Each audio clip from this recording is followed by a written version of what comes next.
Hey, it's Donny A. There's a lot that goes into being a good improviser, but arguably the most important part is playing the right notes and playing the changes. So we're going to go over that today. And we're going to use Old Number 7 by The Devil Makes 3 as our example. It's a cool bluegrass song, and I'm going to put a link to that in the description if you don't know that song, but I like to play that song and add in my own improvised solo to that. And then there's a few things that we're going to go over today. To be a good improviser, you really need to understand the chord progression that you're playing over. So we're going to go in detail into that. And you need to choose a scale that you're going to use to improvise over this, or however you want to do it. If you want to use arpeggios or triads. In this lesson, we're going to use the B minor pentatonic scale because the chord progression that we're playing in is in B minor. And then you need to understand the intervals of your chords and the intervals within your scale. So we're going to go over that too. And then the last step is really just knowing how to target those intervals while you're soloing. So let's dive right into this. We're going to take Old Number 7 by The Devil Makes 3, and that chord progression goes like this. So it's B minor, F sharp minor, E7 to F sharp 7.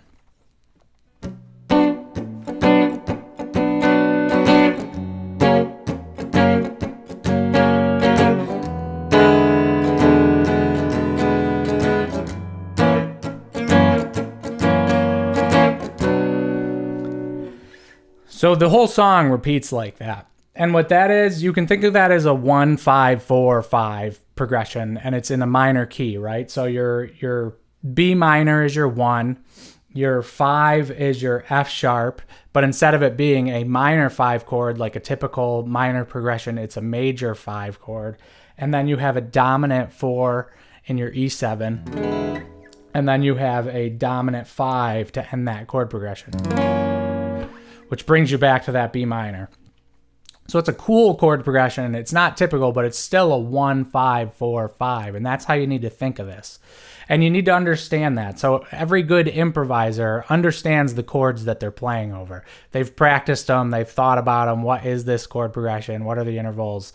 And that's something that you can't just dive into a song. And yes, you could dive into this and just play the B minor pentatonic scale over it and sound okay without really thinking about any of it. But if you really want to be a good improviser and target the right notes, then you really need to analyze it a little bit and know what you're playing over. So that's step one, is knowing the chords that you're playing over. And then step two is picking your scale. So we're going to pick the B minor pentatonic scale. And since our B minor's right here, we're just going to start right there, right? Whenever you have this 5th fret bar chord, this minor bar chord, your form 4 of your pentatonic is sitting right underneath that.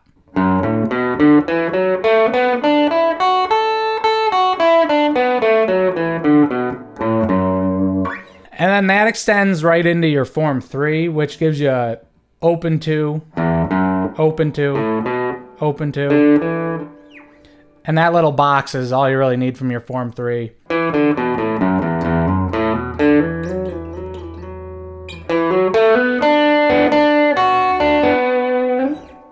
So once you know what pentatonic scale you're going to use, obviously you can use the entire pentatonic scale up and down the neck, but that's going to give you everything you need from a starting point, right? And then you can move up the neck. Form 1 of your B minor pentatonic scale starting on your 7th fret down here.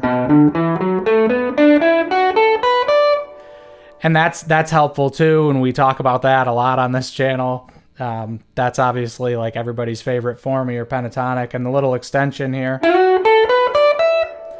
So we're going to use all of that. We're going to get into that, but we're going to start up here in our form 4. Once you have a scale chosen, you need to know your intervals within that scale. So the first thing you should know is where are your root notes of your 1 chord. So your 1 chord, in this case B minor, your root note is right here on the 4th fret of the G string. And you have another one here on the 2nd fret of the A string. I'm going to throw an overdrive pedal on here. It's more fun that way. And then what I like to do is basically I know where that root note is, and then all my other intervals in my mind is where is everything in relation to my 1. And then your B minor chord is a 1, a flat 3, and a 5. So you need to start understanding that chord function, right? And then when you have an F sharp major chord, it's a 1, a major 3rd, and a 5. So you need to understand stuff like that. But the most important notes to know where they are is your your 1. You need to know where your 1 of your chord is to play over these changes and get started with this. And then you can start worrying about your 3s and your 5s and your flat 7s if you're playing dominant 7 chords like we are here. But the way this is going to go, I have a loop of what the chord progression goes like. And then you're just going to target those notes. And one thing that's a little funky with this chord progression, since you're playing a major 5 chord instead of a minor 5 chord, which would be your F sharp chord, you now have a major 3rd in that, which is not in your, it's not in your B minor pentatonic scale, but it is right here. This would be your 3rd, and that's on the 3rd fret of the G string. So like a little bluesy thing you can do over that F sharp chord is slide into that from your minor 3rd.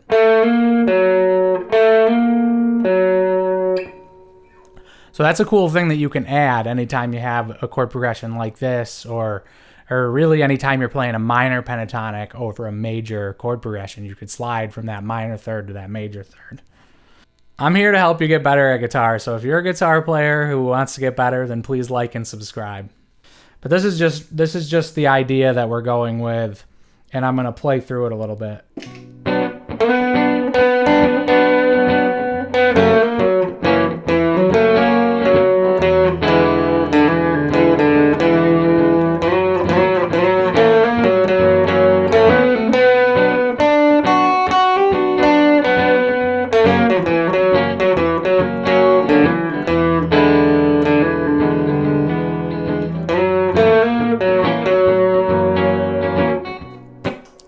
And that's just following the changes, right? And it's simple, but I'm starting on B minor, right? So I'm going B minor, I'm sliding into that B. Something like that, but I'm targeting that B note, that 1, on your 4th fret of your G, and then I'm throwing in that minor 3rd here, which is on your 3rd fret of your B string. And then the chord changes, right? So I'm going right up to that F sharp, or I'm sliding into that major 3rd and going up to that F sharp. And that F sharp is on the 4th fret of your D string. And that emphasizes the chord with your major 3rd and then with your 1. And then your E is right here. So your 4 is always a whole step down from your 5, right? And that's an E7. So that open D note is your 7th. It's your flat 7. But your 1, or your E, is right here on the 2nd fret of your D string. So that's really all I was playing over the E chord, was just the flat 7 and the 1. If I hit the right string. And then I was sliding right back into that F sharp again, because it goes to that F sharp 7. And your flat 7 is always a whole step down from your 1, so that flat 7 is the E.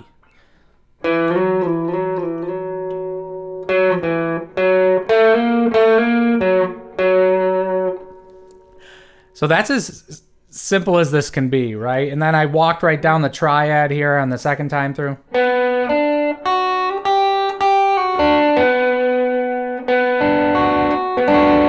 That's your B minor triad.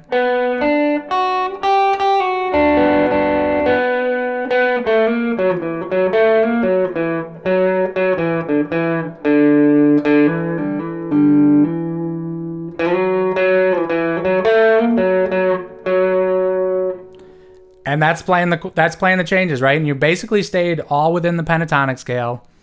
And the only thing you added was that major 3rd of the F sharp, because it's not in the scale. But all the other notes are in the scale, and you can always add a chord tone if it's not in the scale. Like if you're playing over an F sharp major chord and the F sharp minor is supposed to be in the key, so that major 3rd isn't in the key, then you can add it in. You can always add it in. But that's the gist of this, and then you can move it around, right? So you have this same chord progression, and you can move it up into other forms of the pentatonic, and the intervals are always the same. They never change. The only thing that's different is the B string intervals will look a little different in relation to the G string compared to the other strings. So like what I mean by that is when you're down here and you have a B right here, well, your minor third is right here. So it's a half step down the guitar and it's one string up. So that's a minor third. Well, if you're playing a B down here on your D string at your 9th fret, well, on your 7th fret of the G string is your minor third. And that's just because the B string's flattened a half step. So that's the only way the intervals change. But if you're down here and looking at this way, you'd have a B here on your 9th fret. And then you'd have a 5 here. And then your E would be here.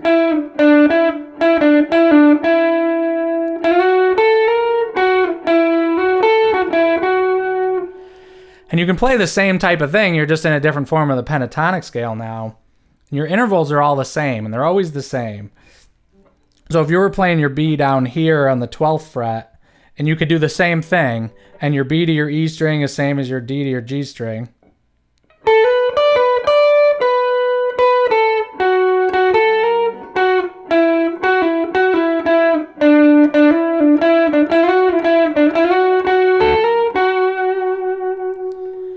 And you can do those same kind of ideas up the neck because all the intervals are always the same. So the best thing you can do is learn your intervals. And I am all about this because once you start learning your intervals and where they are relative to your 1, you can always find the right notes to play over the changes. Because if you know where they are relative to your 1, then you can always figure out if I'm on a 1 chord and I'm going to a 5 chord, well, I know where my 5 interval is relative to my 1, so I just go to that part of the scale. And I like to solo with a scale. A lot of people are like, oh, break out of your scales, don't use scales. I don't believe in that because I think the scales are built off of the intervals that are in the key, and the chords are built off of the intervals that are in the key. So the scale is just a roadmap to the chords, and the chords are the bass, and the scale is how you play those chord tones. You just need to know your intervals within those scales, and then you can start playing chord tones. So I hope this wasn't over your head, but this is difficult to start understanding because you need to put a lot into it. You really need to focus on learning those notes, right? What notes am I playing? You need to target the right notes, and as you continue to target the right notes, you're going to start to get better at this. You're going to get a lot better at this, and it's going to be easier and easier, and you're going to be able to solo, with your head, right? Instead of just with your hands. So you're going to need to start thinking about this stuff. Like, okay, B minor is coming up. Where are my B minor chord tones? F sharp is coming up. Where is my F sharp? And if you start thinking of it in intervals, you don't need to know where your F sharp note is. You need to know where your 5 is. Right? And that's how I think of this. I think of numbers, not notes.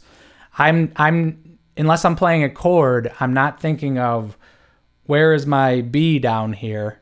I'm thinking of where is my 1 if I'm in a B minor. And then I know my 1's minor, so where's my minor third? And then there's a 5 in that chord.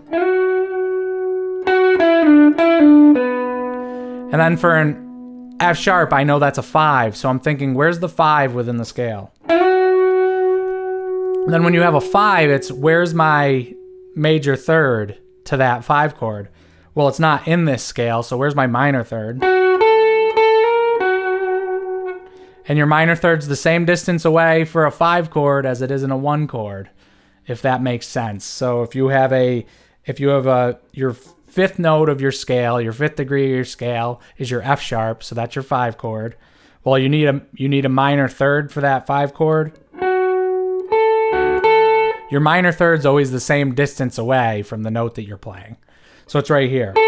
And your major third's always a half step up from your minor third.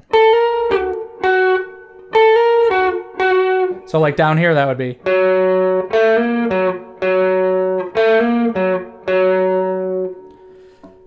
The intervals are always the same distance apart, is my point. No matter what chord you're playing, your 1 to your major third is always the same distance apart. Your 1 to your 5 is always the same distance apart, and so on. And you need to use that stuff to your advantage. And that's just how I think of this. And, you know, it's how my brain works. Numbers are easier to grasp for me than remembering every single note on the fretboard and every note that makes up every chord. You know, that is important, but if you learn numbers and not notes, you can get there a lot faster, in my opinion, because it's where's my 1, where's my 3, where's my 5, where's my 1, where's my flat 3, where's my 5, where's my flat 7, right? And you can use all of that information with the roadmaps of the scales that you already know. And a pentatonic scale is only 5 notes, but when you need more notes, you just add them into that scale. I use the pentatonic scale as my base. That is the way I think of it, is my pentatonic scale is my base for soloing.